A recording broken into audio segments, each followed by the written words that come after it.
Okay, here we are in the garden. I wanted to get some photos or some video of how the garden stands this year. Um, this is the year 2014, June 2014, and I did things a little bit differently this year. On this side of the garden, rather than planting in the ground, tilling and planting in the ground, I decided to plant on the surface of the ground. So I got a bunch of plants, and of course my favorite compost, which is a 50-50 mixture of mushroom compost, and I planted and created myself a little walking garden, or at least that's what I call it. All right, so let's take a little tour and we'll see what we have for this year in the garden. Okay. Okay, and this first plant here we have, this is my these are bell peppers,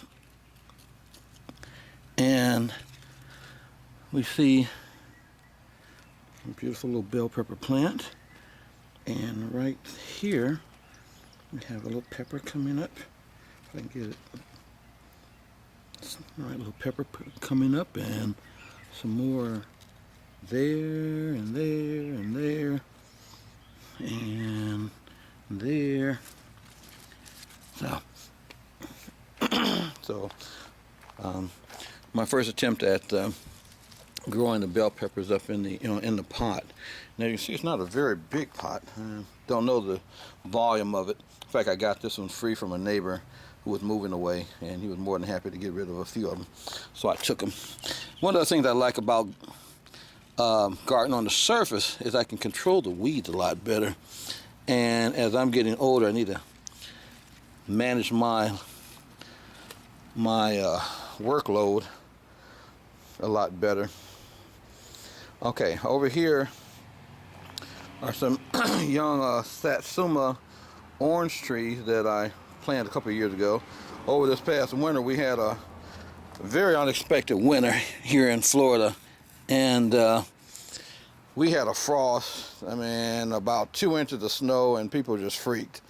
You know, I'm used to it, having come from the north, but these indigenous folks, they freaked. Some of them had never seen snow and ice in their life.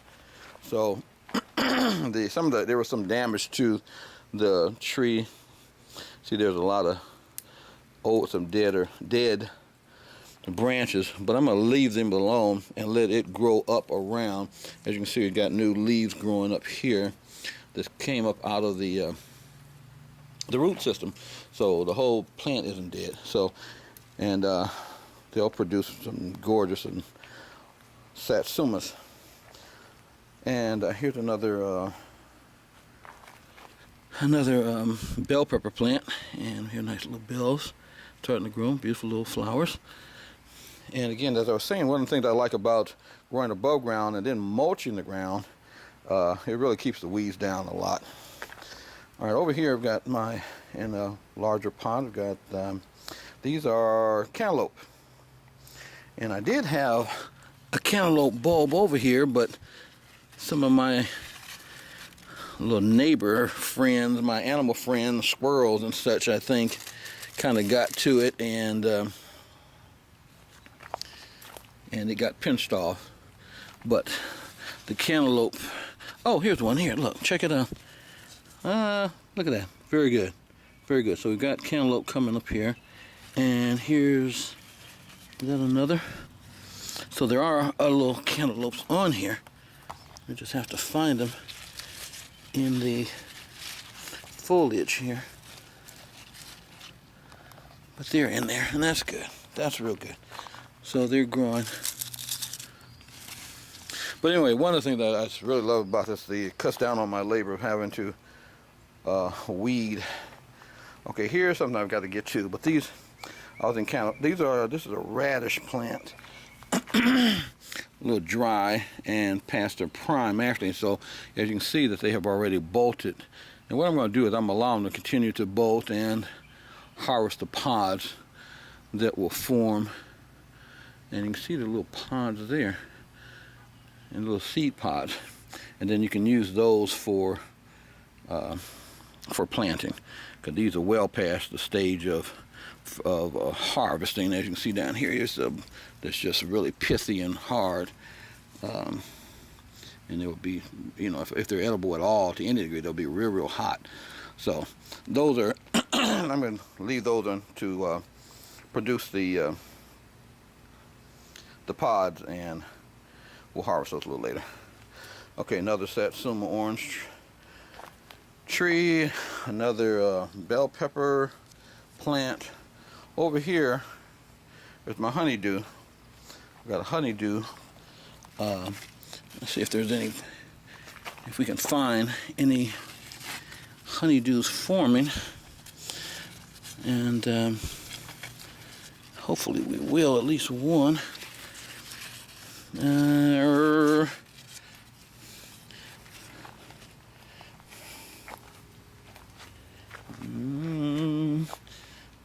Again, like here's the example of how to just weed through this little mulch, because I put a layer of weed guard down, this black weed guard, and then mulch, pine mulch on top of that.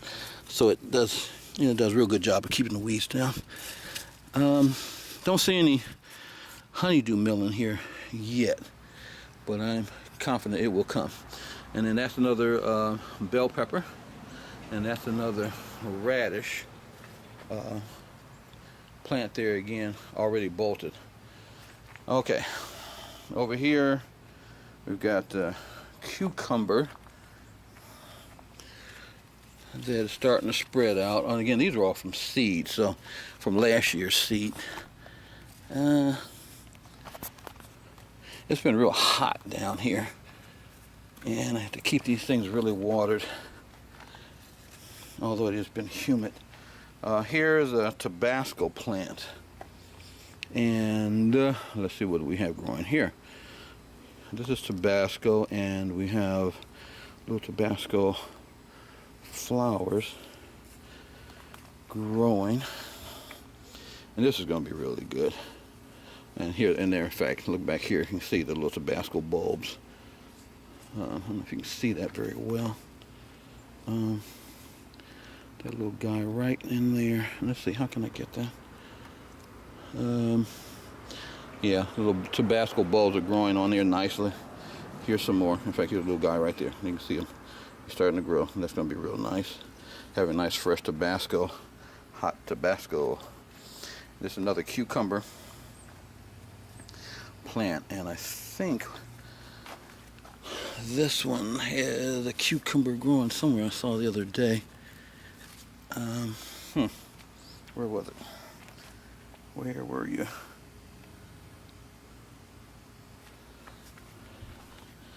Oh yeah. Well, can't see it right now. Sometimes it gets hard to see within the vegetation. Oh, what am I doing? Here's one right here. All right, there's one. Here's a nice little cucumber growing, and it's how straight it's growing because it's going up this trestle, and they grow straighter as they hang down, and straighter and longer. Here, these are I plant these late, some seed, because I just bought these planters, and so these are just been in the ground, call it 2 weeks. Okay, so they're a little late bloomers, but that's okay, not a problem. Barbecue pit. Here we got Asian pears. Got a bunch of Asian pears on here, and you know how much they cost at the store. So, you know, if they come to full ripeness, you'll save a ton of money. And God, are they delicious? Asian pears are just so doggone good. I remember when they came out during the 80s here in the United States, at least in the Maryland area, they were about $3 and $4 a piece back in the mid 80s. So I planted this tree a few years ago, and it is big now over the house and loaded with Asian pears.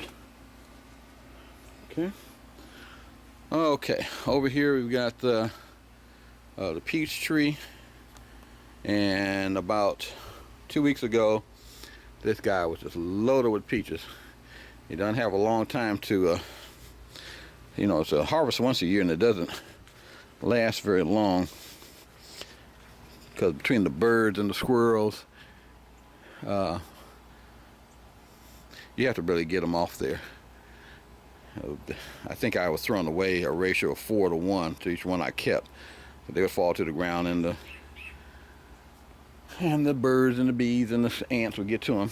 Okay, now here's something new for this year. In fact, something new I haven't. It's the first time I've ever planted these. Okra. Looky there, looky there, looky there. Beautiful okra. Beautiful okra. Now, I had a real good friend back in California that could put together some gumbo like you wouldn't believe. And she would use okra in her gumbo. Now, I've never cooked with okra, but I'm going to learn. And God did it make some of the beautiful flowers. Look at that beautiful flower. That is so pretty. They do attract their amount of aphids, but I noticed that there are ants on here. The only question I have are there the ants that kill the aphids, or do they milk them? So we've got, but I watered it down and it knocks some of them off anyway. But doesn't seem to be a major problem right now. So we're going to have a nice little harvest of okra very shortly. And again, these the flowers are just so beautiful. Let's just go around this side. Now, this is outside my netting, and I had garlic and onions in here, and as you can see, some of this is ready to be pulled up. Well, that one is beyond, I'd say beyond tangy tangerine. Let's go around the other side. Something that I play with, that I've worked with. Rather, this is my compost tea kettle, if you will. You know, it's filled with water. I put all my compost material in it, and it does this little thing of breaking down the material and for reuse. All right, over here, let's take a look at these. And these are either garlic or onions. And garlic, you can smell that garlicky scent. They're ready for harvest, nice and dry. So, and then I'll reuse this. I'll reuse these. So again, I like about planting above the ground, pull out the weeds, dump them in the compost bin. Let them break down. Everything gets recycled. Again, onions, garlic. One thing I like about onions and garlic, very few pests. They don't, flies and things don't tend to mess with them, and white moth and all that kind of mess. They don't tend to mess with the garlic and onions very much. So they can be planted. Okay, here we have some more okra. Okra for days. Okay, here, a nice onion. All right. For stews, I'll put that one in the compost bin. Compost.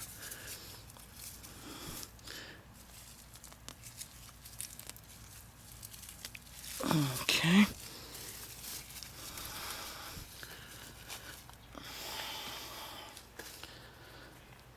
Okay. Moving on. Let me grab these and put them somewhere so they can dry out. You should let these onions and garlic, put them in get them out of the sun and put them in a place where they can dry out. So for the time being, I'll just set them up here, and we'll go back to the garden. Okay. Okay, here we have more okra. More okra. And this was actually a melon from last year that little section stayed in the ground and lived over the winter and sprouted back up. So I'm just going to let it go on and grow. And if it produces melons, outstanding. As I showed in the last video, or previous video, I built this enclosure here with the netting, the bird netting. It's working out really well. Keep the animal friends out of here. And so let's go inside and take a peek around.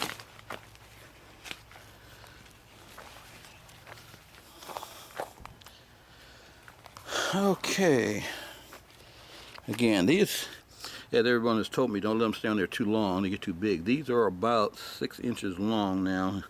They'll start to get tough. So, but I'm going to be harvesting some of these in a couple of days. I've got a friend of mine that's coming over to show me how to cook them. All right, and on this side, tomatoes.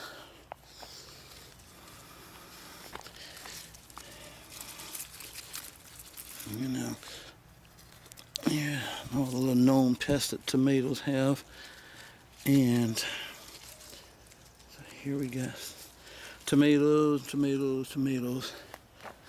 And you just can't get enough of tomatoes. Just use so many tomatoes throughout the year. Gardening. Having your own food. You know what went on it. You know what didn't go on it. This is a completely organic garden. I do use BT, but that's just about it. Just keep it well weeded, or attempt to anyway. So we've got nice tomatoes growing. This variety this year, they're tall. There's not a whole lot of tomatoes. I mean, tomatoes on here. Well, but we do have the flowering there that'll later produce the tomatoes. So we'll see. It just seemed like it wasn't quite as many tomatoes as last year. Okay, on this side we've got bell peppers. Bell peppers. Do we have bell peppers? And these are the gold, the red variety. So this year I planted the seeds from the gold and the red that I had bought last year. And one of the things, if those of us gone to the market and looked at these things, the gold and the red bell peppers are far more costly than the others, the greens. But and I don't know, I forgot which one is which. But they're either gold or red. But as you can see, they're all green initially. But we'll leave them on here and they will eventually turn and become either gold or red.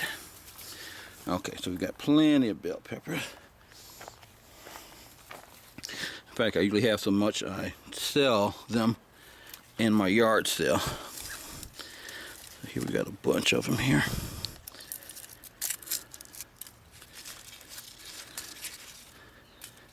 Been dropping leaves lately. So, sorry if I'm not doing the best of camera work here. Again, more bell peppers. I've harvested a few of them. On this side, we've got, again, tomatoes.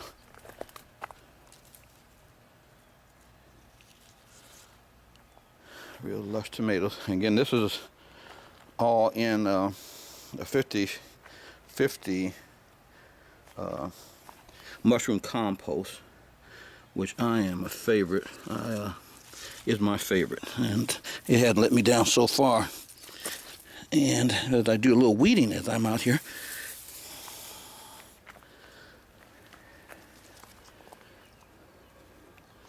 again, a lot of lush vegetation, but not a lot of tomatoes. Not a lot. Maybe the best is still yet to come because we still have a number of flowers, and that's good.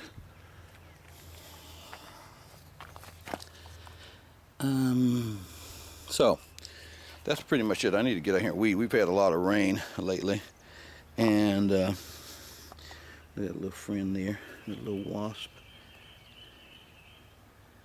I don't know if you guys can see him. Where'd he go? Oh, there he is.